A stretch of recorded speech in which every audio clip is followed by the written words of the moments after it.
Yo guys, I feel like I look like a boy today because I have like 4 cornrows braided.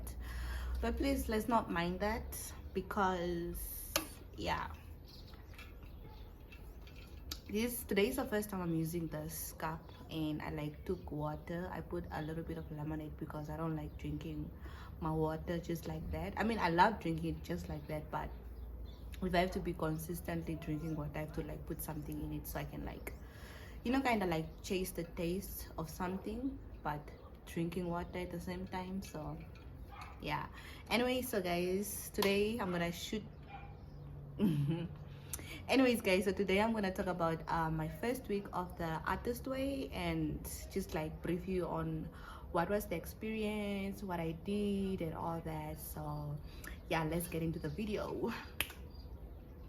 I always feel like I'm far from you guys because like the tripod is like literally not even an arm away. It's like a little bit further than that, and I feel like I feel like you guys can't hear me, so I always feel like shift in front. But anyways, so for those that don't know, I have been reading The Artist Way. If you guys don't know the book, I'm gonna put it up somewhere here. I am reading the soft copy, not the hard copy. So yeah, but anyways, it's still both the same. It's the same content. It's just one is electronically and the other one is like hard copy. So I have to read it on my phone. Unfortunately, I only have my phone to use that. I only have my phone to like access it. I mean, so yeah. Anyway, so I have just finished my week 1, and I wanna like document my process and my creative journey with this book. And oh my god, when I say for the first week I already see like a major change, and I'm not even exaggerating this, guys. Like, for those that are interested, like in if you're interested in recovering and unblocking your creative energy, your inner creativity, if you feel blocked and feel like you just are not going anywhere, artists, anyone that is creative. Right now I'm rambling a lot of things because I have so much to say and I don't want to say too much to whatever. So if you feel like you're a creative individual that is blocked in whatever sense, this book would be like a big help to like help you recover and unblock whatever blockage you're experiencing. So anyways, just to give a little bit of a background about myself, I am a creative individual. I think only now I'm acknowledging that I've always been that artistic child, always been that child that is like weird and just like very creative art in like I'm always like, yeah. Right now I'm even lost of words because I didn't actually plan this video like properly. I didn't like plan what I was gonna say. I was just gonna like put on the camera, and I mean I noted down things that I wanna say in the video, like about the book, but not how I was gonna shoot the whole, you know what, whatever. Anyways, so a little bit of about me is that yeah, I've been a creative child all my life, and it's just that I think during that time of where I was discovering my creativity, I've had so many negative things said to me and just bad things happening to me. Not literally like bad things happening to me. It's more like every time I try to express myself creatively, something would just like block me or just kind of like set me back. Either like someone says something to me, or a friend like discourages me or laughs at me or does something. And sometimes it's even just my friends like saying something that would kind of just like hurt me because I would try to like express myself in a creative way, but they just weren't supportive and motivating. But I also did have certain friends that were encouraging, would always be like, oh my god, you're talented. Anyway, so I took this book because I wanted to recover that inner child that was so creative in me, and I just feel like she didn't deserve all that hatred and negative around her. What she needed was motivation, encouragement, support, and just like that constructive criticism in, that good energy to just kind of like, because even when I see myself how I used to like be creatively, I would be like, I was so bad. But then now I'm like, I was just a beginner, I was a baby. I had every right to be bad at whatever I was bad at, and I have the right to be bad. To be bad, not have the right. Yeah, actually, you know what? I have your, I have a right to be bad at something when I'm starting off and progressively become better at it. Regardless of what it is, we are allowed to do that. But people don't see it like that. If you do something and you're bad at it, they just like point it out and kind of discourage you and just. So yeah, anyways, yeah, now I feel like this video is gonna be long, but you know what, whatever. So yeah, I'm gonna take my notes out. Okay, anyway, so first of all, I'm gonna talk about my experiences on the first week, like week 1 of the book. Week 1 for me was very, I think I went through two I went through two distinct, I don't think that's the right word, two emotions that were very acknowledgeable. Those were emotions that I noticed and I could pick up on about myself. So from the first few days of the week, I was very excited, I was optimistic, I was within the book. I was, you know, when you are starting off something, you're so excited to do something. Yes, I was enthusiastic. I was hyped up. I was like, you know. And then somewhere in the middle each of the week, towards the end, my mood literally just dropped. It just dropped, like, I don't know. I was experiencing self-doubt. I was experiencing like, yeah, doubt. Mostly it's actually just doubt. And that, because of doubt, I had judged myself and I felt stupid for what I was doing. And it just, I don't know, it just went from this, like, from high down fast. Anyways, so I'm gonna read what week 1 was all about. I think I'm gonna ramble a lot of things because I didn't plan this on what I was going to say exactly and how I was gonna say it. So I'm just gonna say everything at once, and I hope you guys can take what you can take from this video, and that it motivates someone out there to like follow this journey. Honestly, thank you Dochi for recommending this book, because oh my god, if you are if you're an inspiring artist, creative individual, talented individual, whatever it is that you want to be, that you want to pursue, even if you are like into business, entrepreneur, or like you want this life career path that you want to take, this book, it like it will just block you to just like boost your confidence from here to like skyrocketing. Anyways, so week 1, this is what week 1 is all about. This week initiates your creative recovery. You may feel both giddy and defiant, hopeful and skeptical. The readings, tasks and exercise aim at allowing to establish a sense of safety, which will enable you to explore your creativity with less fear. I don't when I was like reading this part of the introduction of the week 1, I don't know, I didn't see myself going through these emotions. But as the week went by, at some point I started realizing like what the week was going, you know, before you start the week, they give you like what the week is all about and what emotions that you're gonna go through. And oh my god, I really did go through skeptical. I was hopeful at first and then skeptical. It's just like a roller coaster of those feelings. At first you're hopeful and excited and enthusiastic and enthusiasm. I'm so sorry if I'm eating my words today, because I have a lot to say and little time. The time is gonna be, yeah, it's gonna be dark soon, so I have to like wrap this up. when I just started. I'm gonna read a little bit of what I took from week one. Um, so yeah, I don't know if I'm gonna explain it. I think I'm just gonna read it and then yeah. The first thing that I took from week one is to live a creative life, we must lose our fear of being wrong. So basically, what they're saying here is that you're allowed to make mistakes. Let yourself be bad at something. Lose the fear of doing something and trying to look be perfect at the first try, even at the first few tries.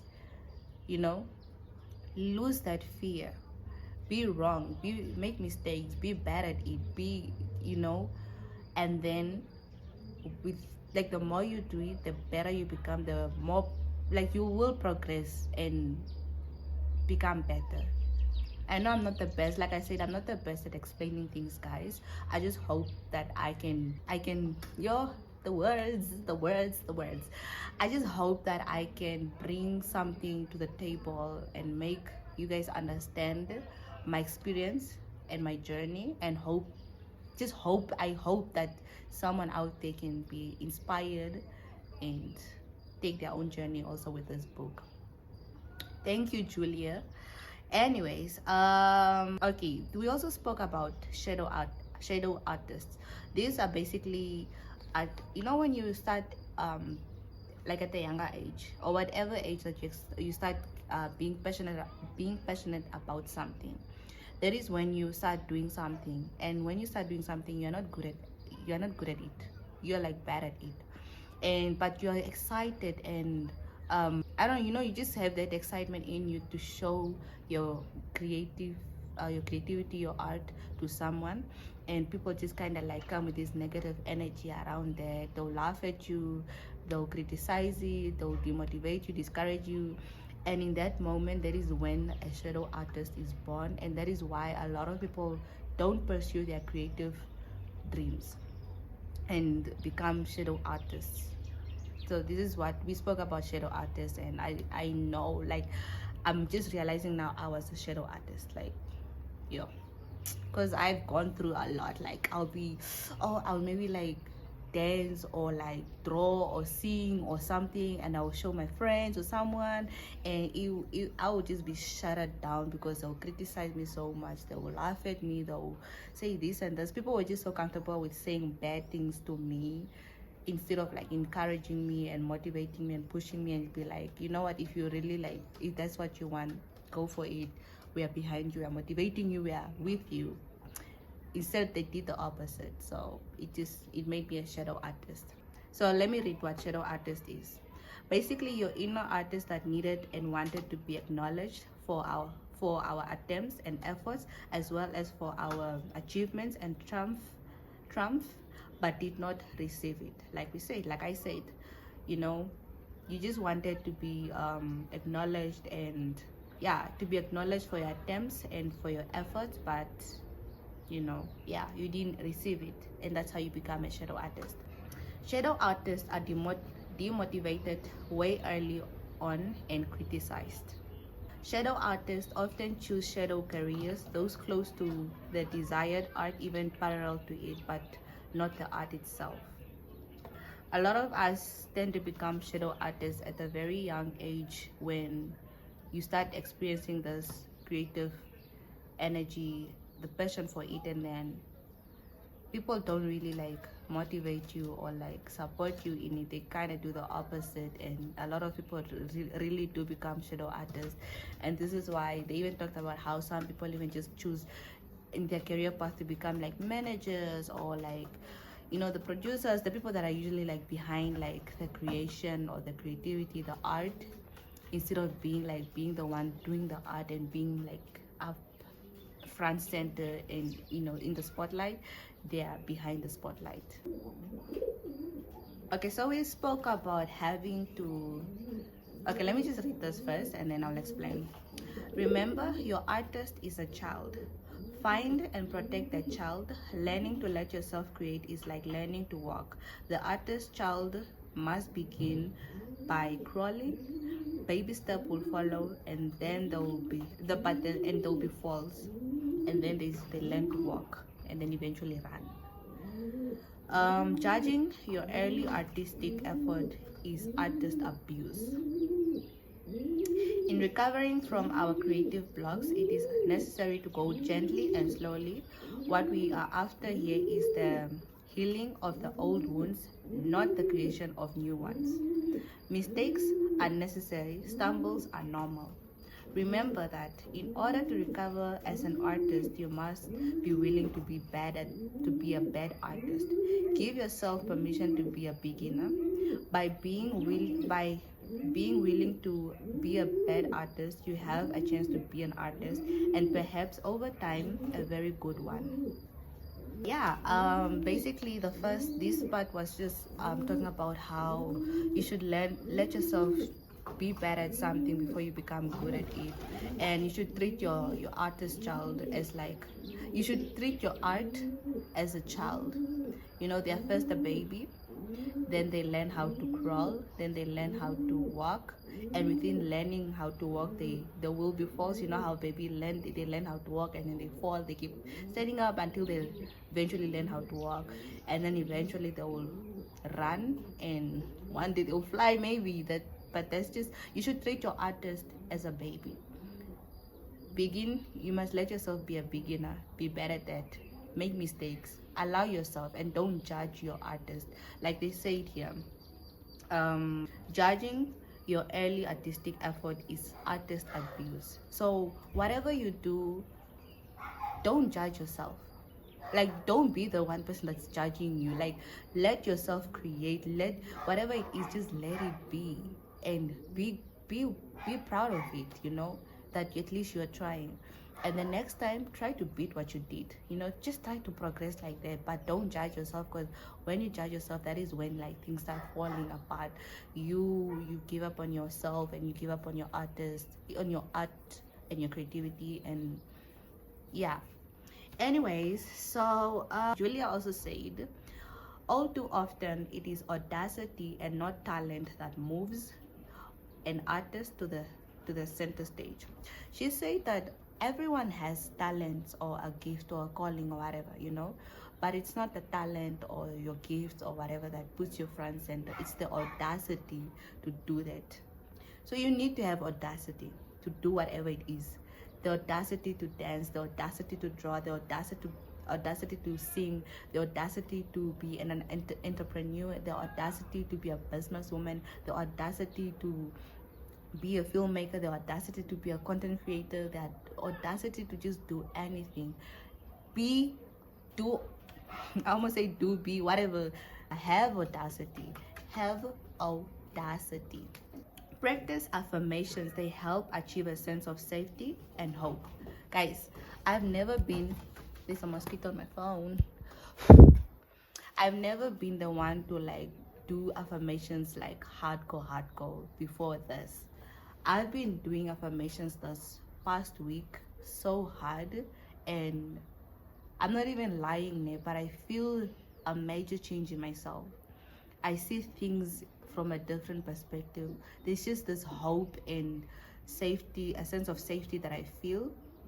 And I don't know, it's like I believe in myself more. I am confident. I have no worries, because it's like I keep repeating these things to myself every day, and it's like they're stuck with me. So it's like whatever negative energy comes to me, I'm like, no, I'm not allowing that. I will be. And you know, I just keep saying my affirmations every day, and I don't know, it's changing my life. Honestly, I feel it, and I am so proud. I found this book, guys. You want to understand how much excited I am for this book, to like finish it and just like see like how I end up like in week 8. I'm currently at week 2, but I'm filming this for week 1. So I'm just gonna skip to like the daily tasks that we did. Okay, so we had like, I don't know how many. Okay, let me just read the tasks that we had, and I'll say a few things that I did. I'm not gonna say everything because I don't want this video to be too long. So the first thing that we were told to do is the morning pages. So basically you have to, every day when you wake up in the morning, the first thing that you do is write on 3 pages the first thoughts that come to your mind. You are not allowed to write only 1 page or 2 pages. You have to write 3 pages. And if you don't know what to write, just write I don't know what to write. Literally write whatever comes to your mind. Like just write, let the pen go. Right? Oh, I'm gonna do laundry today. Oh my god, why did I wake up today? I hate today. Like today's gonna be a long day. Oh, I'm excited for today. All that. Sometimes I even spoke about my dreams. Oh my god, I dreamt about this and this and this and this. You know, I just like wrote whatever came to my mind. As I just made sure that I had to make sure that I had to write on 3 pages, and that was like the task. You had to write on 3 pages. So that was exciting. I woke up every day for week 1. I woke up 5:30 ish, 5:20, from 5:20 to 5:30 ish. I woke up there. I wrote my morning pages, and then we're also told every time you're done with your morning pages, you have to do your affirmations. So I did that too, which was really really nice. For the first time, I was excited to wake up at 5 o'clock. Okay. We did a lot of time traveling, and one of the time travelings that we did is you have to write down like old enemies of my creative self-worth. So basically all those people that said like bad things to you, discouraged you, that laughed at you, that all those people, you have to like write them down, like literally write down their names and like what they say, be specific. Everything in the book tells you like all the tasks are explained to you, so you won't even struggle. Like it's more like fun, man, you know. And then another time travel was write out a horror story from your master hall of fame. So basically you have to write down like one of the worst moments of your like creative journey. Like maybe one day you were maybe like, I don't know, drawing, you drew something and you showed someone something and they laughed at you, like, oh, you're better at drawing. That kind of like horror stories, you have to like, you know, do that. And I wish I could tell my stories, but I want to keep my stories to myself, because there's certain things that happened to me and it came from like someone that I still value and someone that is still close to me. It's not that they meant it in a bad way, or maybe they did. I really don't know. I just know right now I'm still close to them and I'm good with them, but I just had to write it down for my sake to heal, because those thoughts still always come to me. Those moments still come to me, even though they are like a friend of mine or a family member of mine. And then okay, I'm gonna skip a lot of like the tasks, but the other thing that we had to do is we had to write imaginary lives. That if you could live other imaginary lives, what would it be if you had a choice? Okay, let me read this. If you had other lives to lead, what would you do in each life? So you have to write down 5 lives that you, imaginary lives that you would do besides that one, if you had to like if you had to lead other lives. Like I chose like I don't even know what I chose, but I know one of them was like being like a filmmaker, like a creative director, a photographer. And I actually wrote a lot. Like once you write your affirmations and all that, you know, in your mind you have those like doubts and like voices that kind of just like tell you these negative things. We're told to write down those bloods. Yeah, after you write down your imaginary lives, you're supposed to like pick one out of the imaginary lives, and then you have to like, you are tasked like to do that. So if you like wanted to be, if you had to live another life and you're a photographer, pick maybe like, okay, pick a photographer, go out, take pictures, do something that has to do with photography, you know, for the week. That's your task. And I feel like this book really only works if you really really want to like unblock your creative journey and just not just doing it just for the fun of doing it. I feel like that's why a lot of people kind of like stop halfway, and I hope I'm not one of those people, because I'm just at week 2 now.